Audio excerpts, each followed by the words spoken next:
Hi everyone and welcome back to Amy's Amazing Eats. Today we'll be making this delicious spaghetti and meatball with garlic bread recipe. So for this recipe you'll need a few ingredients. You'll need spaghetti, meatballs, marinara sauce, bread, butter, garlic powder, basil, and Parmesan cheese.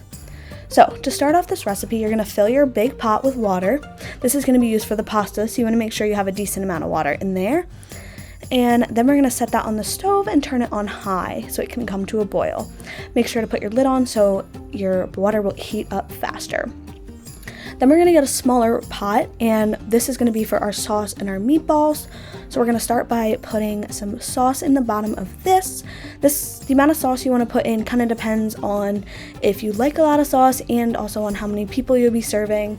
So make your best judgment with that. Then we're going to add a few meatballs.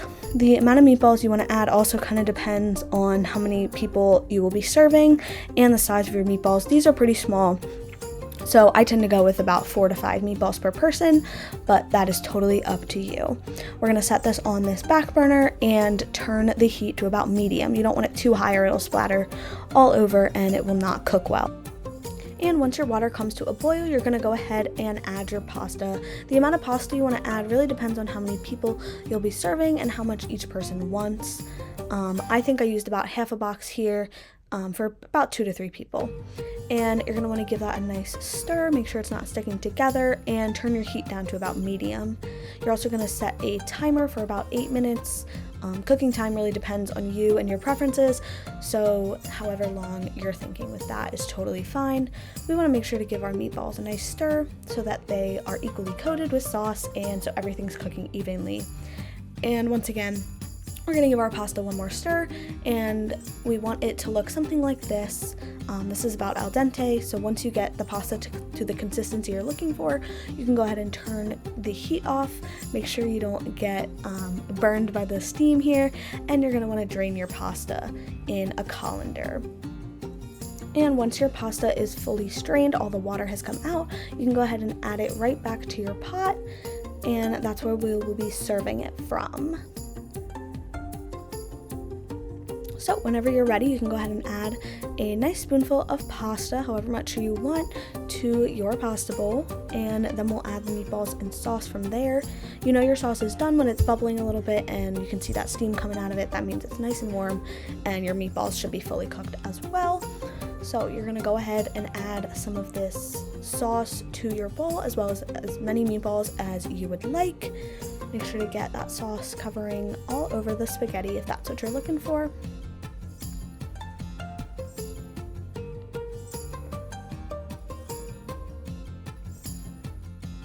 And you can see it's steaming, it looks good already. We're gonna add just some toppings. I like to add some Parmesan cheese because I'm just a cheese girl, so I really like the cheese.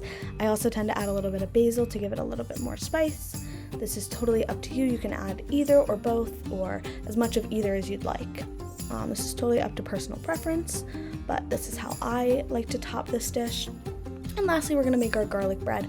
So you'll need a nice thick slice of your bread, whatever bread you'd like, and we're going to toast that a little bit. You don't want it super toasty, so I typically do like a light toast, but again, totally up to you. You just don't want it super crunchy, or at least that's not my preference. And once you make sure it is crispy, you're going to add as much butter as you'd like. I typically use about half a tablespoon to a tablespoon to make sure you can cover and get enough melted butter on your bread. And then we're going to add some garlic powder. This is also really up to your taste.